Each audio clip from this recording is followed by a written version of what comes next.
Here's what everyone gets wrong about AI and editing. They think AI is going to replace editing. Actually, it's creating a massive demand for AI trained editors while making traditional editors obsolete.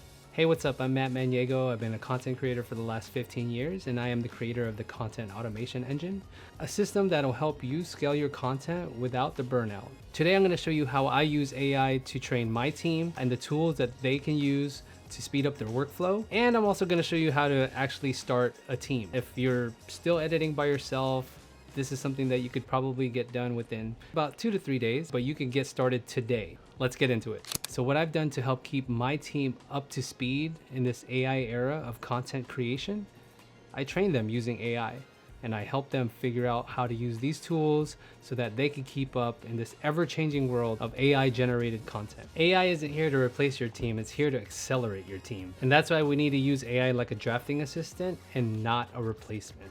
So what I'm going to show you guys here is how to use AI to help speed up the workflow of your editor. So if you're like me, we get a lot of jobs that consist of interviews with B-roll. I'm going to show you an AI tool that we use to cut down the time of selecting those sound bites. So we're going to open up Premiere here.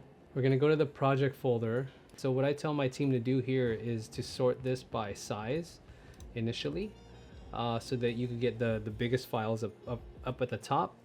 And this is so that you could pick out the footage that has the sound bites, right? So obviously the interviews are going to be longer form, so they're going to be bigger in size. And then you make sure you select the ones that have the interviews. Okay, so we have these 1, 2, 3, 4, 5, 6 files. We'll drag that into Premiere. And then within Premiere, you could just create you drag all those files into the timeline area. It doesn't matter the order in which they are in. But what we want to do is we want to leverage AI's capabilities to create stories. The only way to do that is to input the actual sound bites. So how do we do that? We need to create a transcript. So once you put all the footage into the timeline, you're going to go up here to your source monitor. You're going to click text. If you don't have that, you can just add it here in the window. So window, and then hit this button right here, text, and that adds this tab in the source monitor. And in here, you're going to click these 3 dots. So in here, you're going to create a generic static transcript. And what you're going to want to do is you're going to want to separate the speakers here, audio track. You only have one. So you hit transcribe here. So what it's doing is it's transcribing all of the sound bites, the interviews, the panels, even the people asking the questions. We need to put this in timestamp form so that when we plug it into the AI, it can help us figure out what parts of the video we can use to make a compelling story. So now it's transcribed, and then we have the different speakers. So you can name the speakers here if you want to. So you want to go through this and make sure that it's accurate, because sometimes it'll name people incorrectly. This guy's name is Brian. Let's put his name in there. You don't actually have to do this. For me, I like doing it because then it helps me figure out who's speaking. But if you remember, this is multiple speakers. If you have 1 or 2 speakers, then you could just name them speaker 1 and 2. But because this one is like a panel and also interviews, then I like to sort them out. Comment. All right, cool. So we're done naming all the speakers here. Once you've identified everyone and figured that out, what you want to do here is you want to click the 3 dots again, and you want to hit export, and then export a text file of the transcript. Now you can see here the transcript has timestamps, which is very, very important when you're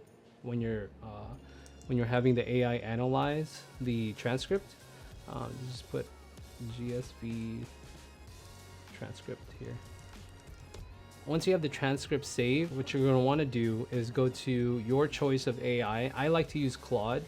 I just use the free version. Claude is pretty good at putting together stories, from my experience. ChatGPT is pretty good at other things, but I just prefer the way Claude puts the stories together. And what you're going to want to do is you're going to paste this. I have a prompt. I'll put it in the description below, and you guys could use that same prompt, or you can change it up to how you want to. But basically, it's telling the AI like, hey, I'm giving you a script.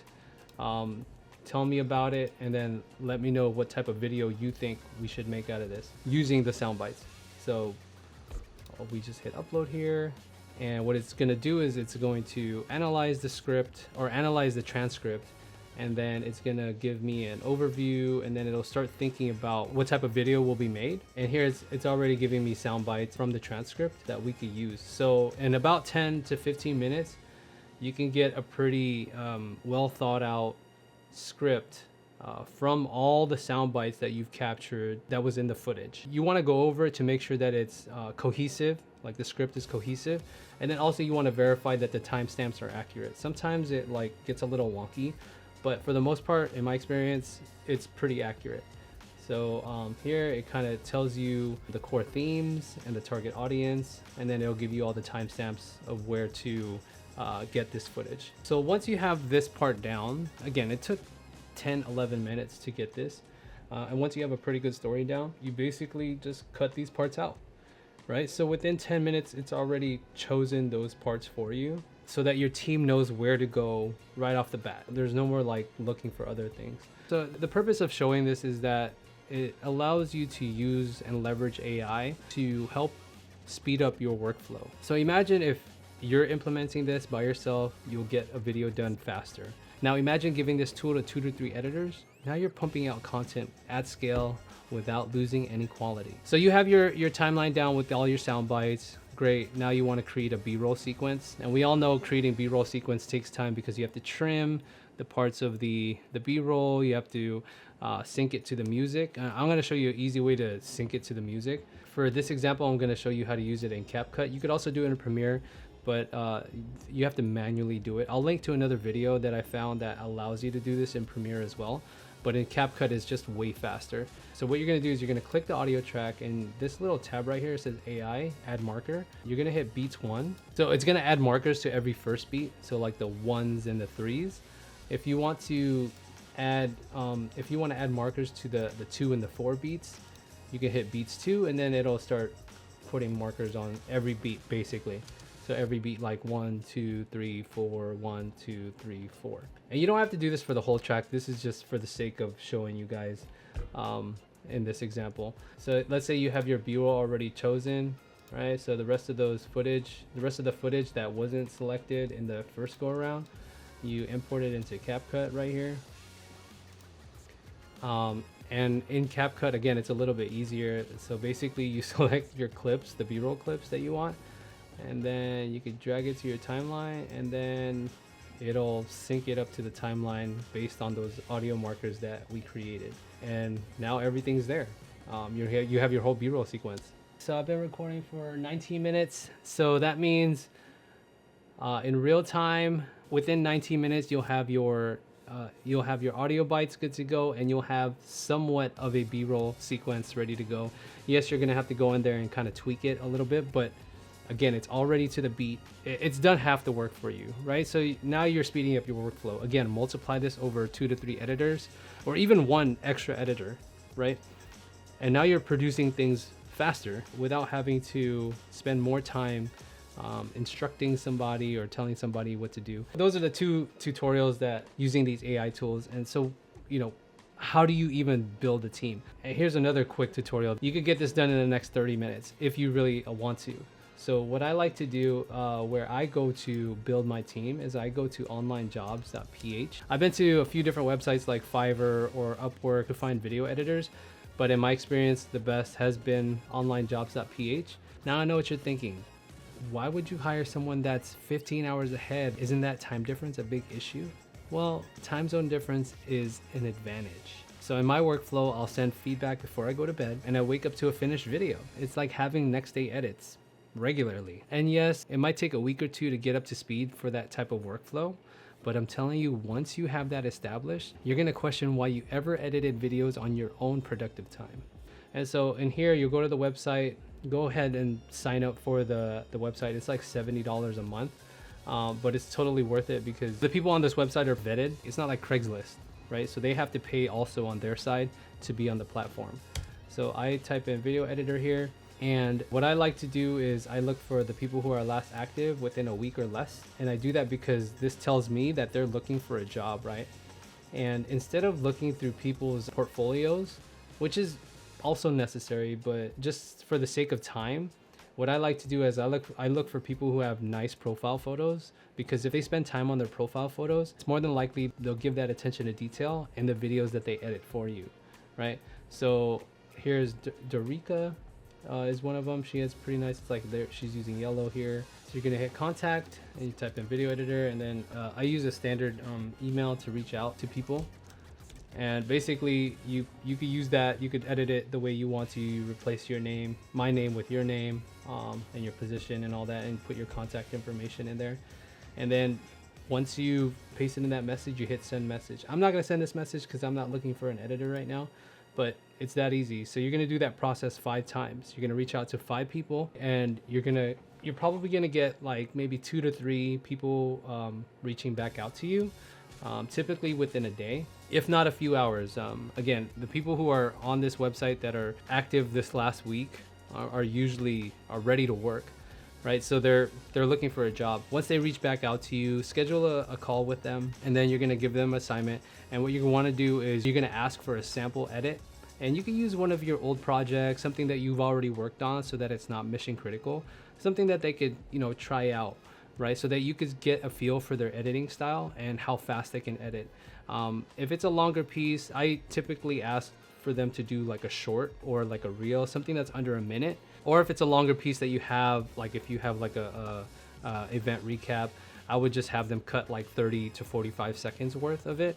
And then you'll offer them $10 to cut the sample, which is pretty affordable for samples. In my experience, people tell me that they don't get paid for the samples. I like to do that so that they know that I'm serious about what I'm doing and I'm really looking for somebody like today. And for the most part, they'll take the money.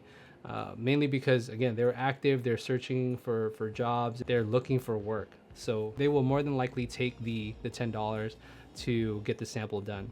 And then you give them a deadline of about 24 to 48 hours, which is relatively fast, but they can get it done. Most people here will turn it around within a day. Again, it's only 30 to 45 seconds, so it's not that bad. And if they use the tools that I showed you earlier today, they could probably get it done within 2 to 3 hours. But you give them some time, because they are 15 hours ahead. And in my experience, I will like at least 1 or 2 of them. I've been hiring people on online jobs for the last 2 years now, and every time I've looked for somebody, they've come through with like exceptional work. Sometimes there's okay work, but you could work with that. But for the most part, it was easy yeses for me to hire somebody. And if you want to learn more about the rates and what to pay these editors, you could check out my other video here on how much I pay for video editing services. But that's pretty much it. Like, once you get that process done, you're on your way to start building your team. All you need to do is start with 1 additional editor, and that will help speed up your workflow, and you give them these AI tools to speed up their workflow as well. If you want a step-by-step guide on how to do this, click on the link below. I have my full content automation guide down there. It'll walk you through everything that I've done, setting up workflows, SOPs, how to pay the contractors, where to find them, like onlinejobs.ph, and also the platforms that we use to review the videos, as well as project management platforms where you could keep track of all of the projects that are going on. But if you're a solo creator and you're looking maybe just for 1 additional editor, you might not need those things. The guide will show you how to do all of this step by step. So if you want to survive this AI content revolution, you're going to need more than tools. You're going to need a team that can iterate. Now imagine what I showed you today, not just with you, but with 2 or 3 different people. Now you're creating content at scale without losing any quality. So your homework is pretty simple. Just go do it. You can get that done today. Hit that website, onlinejobs.ph. And if you want a step-by-step guide on how to do all of this, download my content automation engine down below. It helped me go from 50 to 60 hours a week down to about 10 hours a week now. So this AI content revolution is gonna happen with or without you. The question is, are you gonna lead it or are you gonna get left behind? So if you wanna be able to leverage this type of team to get monthly retainers, check out the video that's coming up right now.